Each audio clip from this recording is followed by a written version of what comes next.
during World War II, he said every hero, every world leader, both our enemies and our allies, were all Atlanteans. Every one. He says Atlanteans are extremists. Whatever they do, whether for good or for bad, that's what they do. But he said every one. He says on both sides.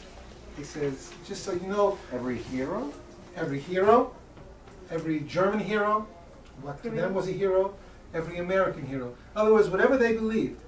You know, if you were a Nazi and you believed that you were the, you know, Third Reich and you were the one that was going to, that's what you believed.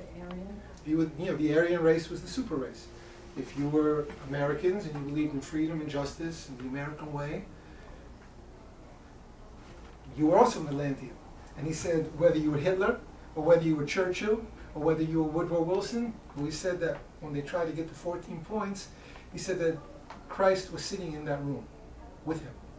If he was trying to push things in that way. He did readings for Woodrow Wilson.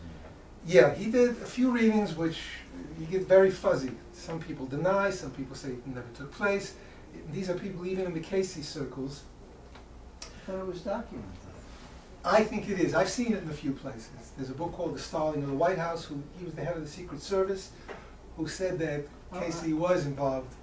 I'm a historian. I'm not a professional. Wait, it's called Stalling of the White House. He was the head of the Secret Service during Woodrow Wilson's time, and he would have known who was going in and out of the White House. Yeah, I think it is too, but that's a whole other story. But anyway, so very strong opinions, whether for good or for bad. You know, I mean, at the end of the day, you can make a logical argument for anything. It's like calculus. If you say, if this is true, if that's true, then the other things are true. Whether your premises are true or not is another story.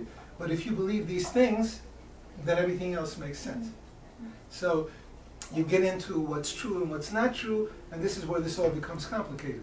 Because there's 50 different philosophies out there. There's 50 different gurus, there's 50 different teachers, and one says this and one says that. And after a while, what happens is, when I was in my 20s, I was like on a merry-go-round. My head was spinning. You know, you read this book and you say, wow, that's good.